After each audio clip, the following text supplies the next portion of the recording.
What's up, gamers? Today we are going to do part 3 of ranking every single course in Mario Kart 8 Deluxe.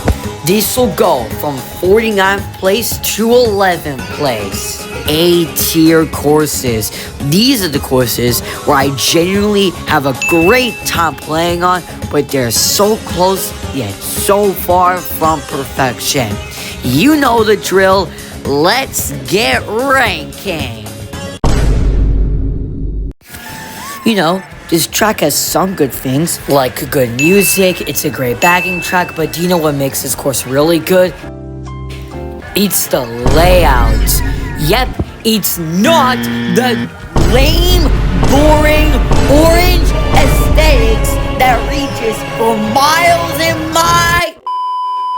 Okay, back to the layout. It's honestly pretty sick that you can go into the train tunnel and basically be face to face with the train. You're probably gonna die.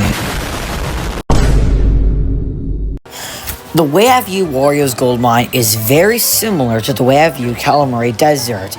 I'm a huge fan of its layout, especially its elevation, and I think the music is fine.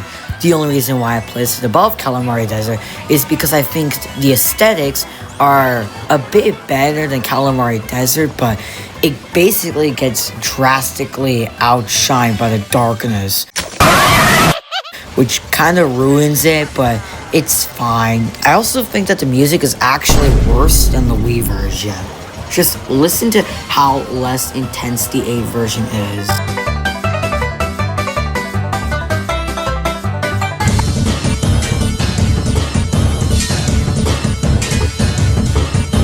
You see what I mean? The Wii version just has much more intensity and power to the music compared to the 8 Deluxe version. Literally, the only thing wrong with this course is like the track itself. The graphics are gorgeous, the music is perfect, but the road itself is where I start to have some issues. I'm actually not really a big fan of the rainbow itself. I don't think it really looks that good. And while I do love the anti-gravity, there's not really much of a challenge besides falling off, and there's still guardrails, so that just makes it easier. While I do love the chain shops, that's really all it has besides a couple of boost panels and gliders every now and then. Ah, Baby Park. Such an iconic track. Now, here's the thing though. There are a lot of things I appreciate at Baby Park. Its uniqueness, its iconicness, the randomness with items, the fact that it's one of the shortest tracks in the whole game, it's 7 laps. It's definitely the most unique course in the entire roster of Mario Kart. But does that mean it's good? Well, here's the thing though. I think the iconicness of this course carries it really far, and I think the items really help with this course, but at the end of the day, on paper, it's just a very small oval, and for some reason, it just works well, and I love it. Mute City, one of only 2 courses inspired by the game, F-Zero. Now, don't get me wrong with this course. It's extremely fun, especially on 200cc. Outrunning red shells and blue shells will always be a blast. But unfortunately, since Big Blue exists, this course is just, known as the inferior version. There's not really that much of a challenge besides this one turn. And while I do like the shortcuts, they don't really compare to Big Blue shortcuts. But I will say though, at least the music is awesome. Just listen to it. You get it? It's because it's Mute City?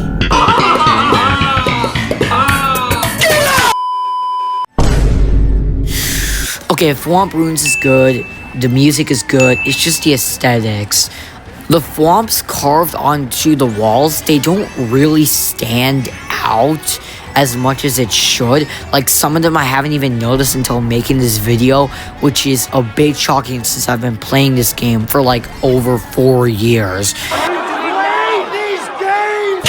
Another thing is that I just wish that there were WOMPs, like the ones in Berlin byways. Like, how come they're only on Berlin byways? Like, they really should have been here as well, considering the fact that this course revolves around the WOMPs. Mary Mountain is quite the journey. The music and the graphics are basically perfect. I love it so much. The layout is nice with its alternative paths, not to mention, besides the first shortcut, the other two are massive, which can lead to great chances and opportunities to climb back up to the top. And overall, it's just an exhilarating, beautiful ride playing this course. Until you get to the end. Here's what I mean.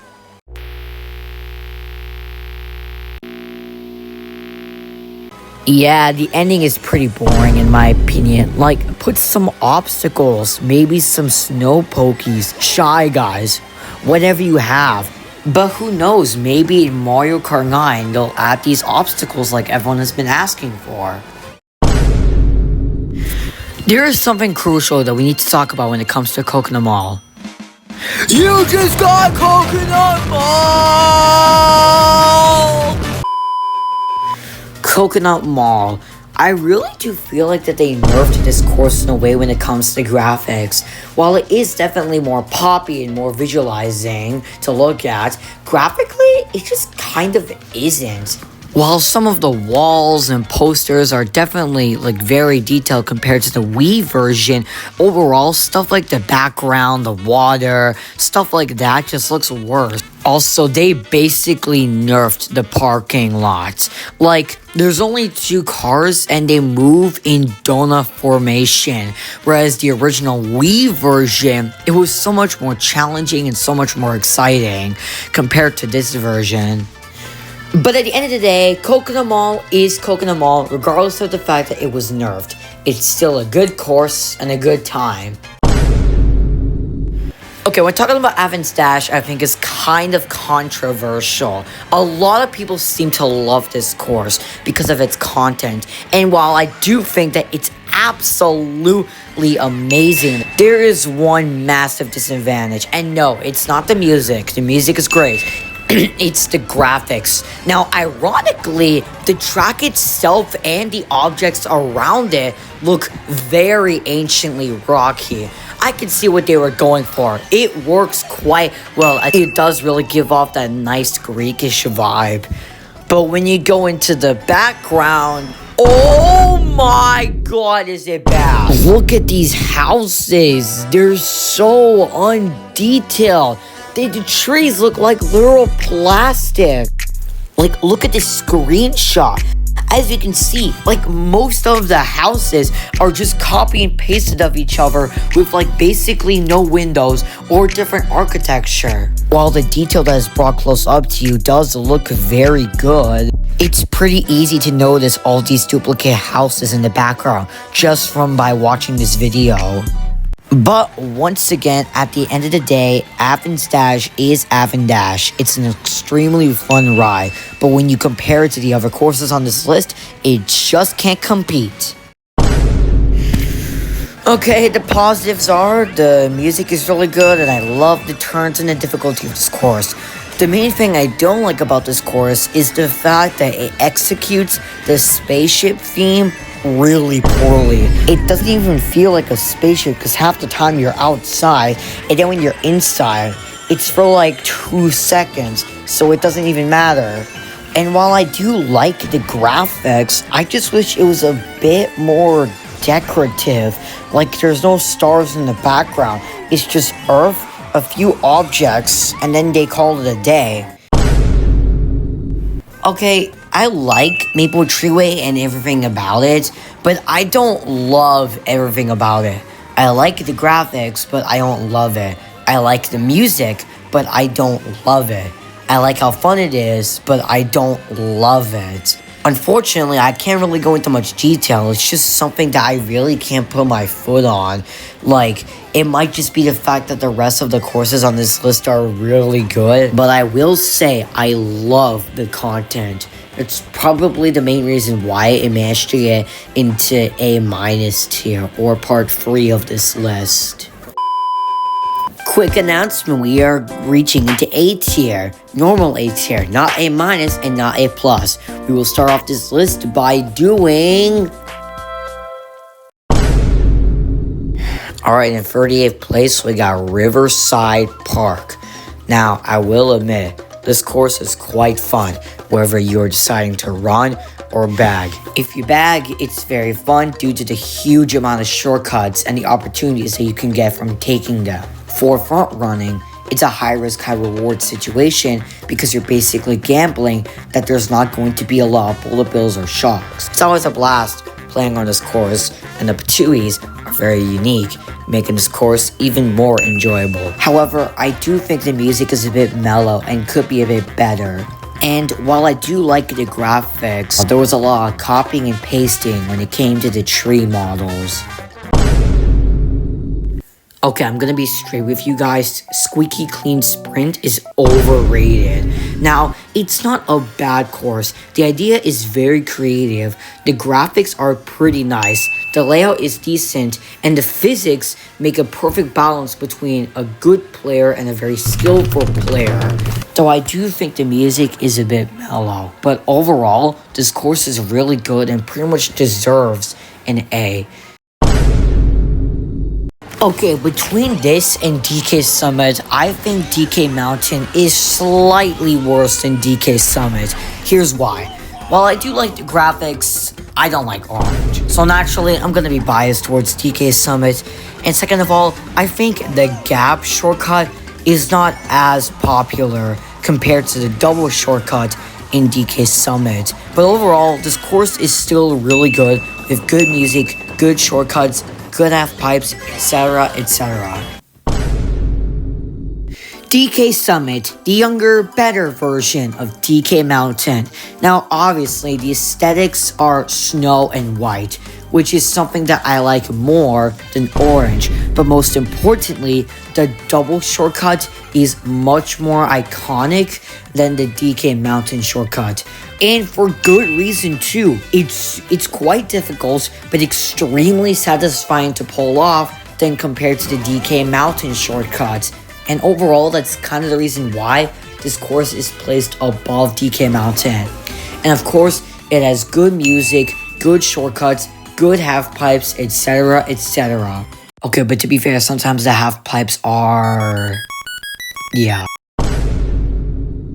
Piranha Plank Cove. Honestly, it's pretty good for some of the most unique reasons. To begin with, I really like the aesthetics. Going in and above Underwater in like this weird abandoned piranha mine shaft is a pretty cool idea. And even though it came from Tor, this track looks excellent. Next up is the physics of the water. Oh my god, did they implement this perfectly.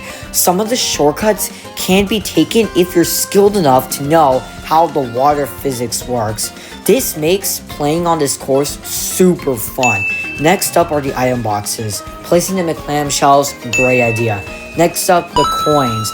I don't really glaze the coins on tracks, but man, did they do a great job in this one. Choosing alternative paths to choose between speed versus coins is a great idea. Speaking of alternative paths, they have many of them, and I really like this. There's also some neat challenges to go faster, high risk, high reward, etc., etc. Everything about this course is just really good except for one thing. There's one piranha. Why? This track is called Piranha Plant Cove, but there's one piranha. Yeah, I kinda wish there were more piranhas as obstacles, but still, this course is really good and is super close to A+ if it just followed its title properly. I mean, it's Electrodrome. It's a sick course. The graphics are perfect. The background is so lively. The course is twisty and turny, and they incorporate anti-gravity pretty well. I do wish they kind of made the track itself more incorporated into the music, kind of like Music Park, but still, this is a really good course, and it has the James Log Glider! Woo! This course is quite like Electrodrome, but a bit better. The graphics are, again, extremely detailed. It's got good twists and turns, and they actually incorporate toys into the course, and the track itself is quite lively with some of the hardest shortcuts in the entire game. Very high risk, but very high rewarding. This course is always a blast to play on online. Shy Guy Falls. This is probably like the best course that uses anti-gravity because you actually feel like you're using it. Like, you're going up and down the waterfall.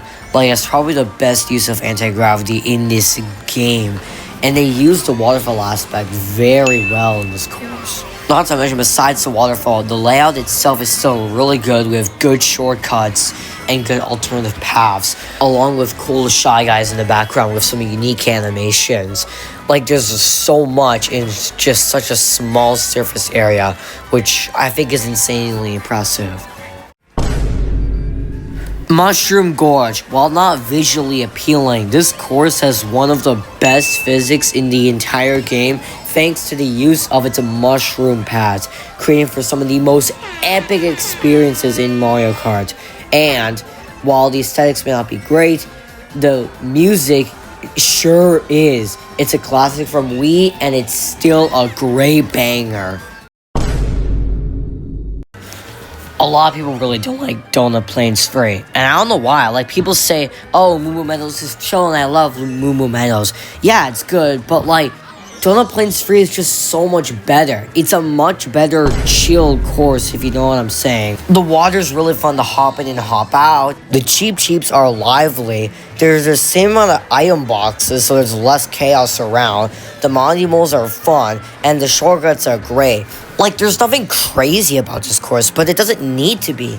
It's a simple and chill track, and I love that.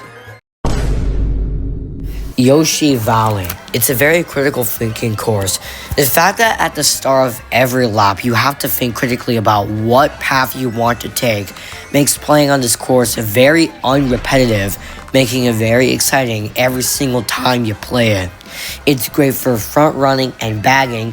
The music is great, and the shortcuts, man, are they good on this course. They're just so good. And speaking of alternative paths, Ninja Hideaway. While it is in the first boosted course pass, the graphics still look good, and it does everything that Yoshi Valley does right. Good shortcuts and great alternative paths. And because they take up roughly the same amount of time, it makes playing this course very unrepetitive, which again, overall, makes playing on this course very fun each time. Oh yeah, and again, killer music. Okay, my storage is cooked, so I'm just gonna speedrun like the next 5 courses. Piranha Plant Slide. I like the theme, I like the music, though it is a bit janky, and I want more piranhas. Bowser's Castle. Good obstacles, banger music, though the aesthetics, they are a bit similar to Grumble Volcano, but overall, a good course. I just wish that this wasn't one of only 2 Bowser's Castles in the game. Singapore Speedway. One of the better Tour City tracks. I like the fact that it takes place at night, the aesthetics are gorgeous, the music is a banger, and it's mostly filled with good content, though it is a bit empty in some sections. Dolphin Shoals, excellent music, decent aesthetics, nice alternative paths, cool eel, and motion glider shortcuts. A lot of people just seem to not like Dragon Driftway, but honestly, I love it. I love its creative theme. It utilizes anti-gravity so well, and again, the music is killer. The twists and turns, just like Electrodrome, are really good, and the shortcuts, while not many, are great. Cloud Top Cruise. Excellent music, decent graphics, nice layout, and I love the Thunderbolt section. Next up on our list is Sunshine Airport.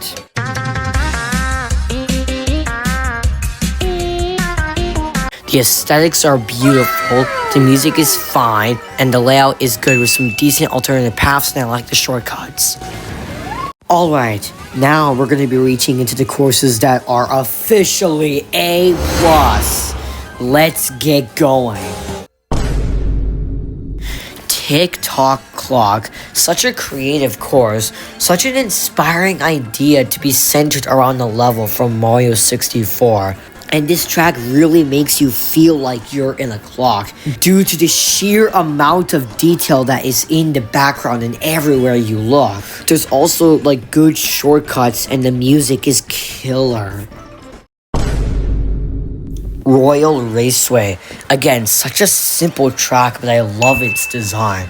I love the shortcuts, especially the shroomless ones. I love the motion glider. I like the aesthetics, and the twists and turns are, again, really fun. Though, I am disappointed that... But whatever, it's not that big of a deal.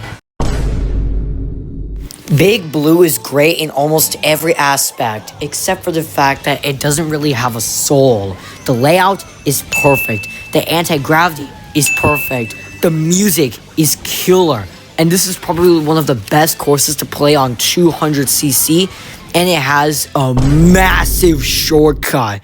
But this course doesn't really have a soul. Like, most courses have a soul or life towards it. This course really doesn't. It's just a bunch of waterfall and trees.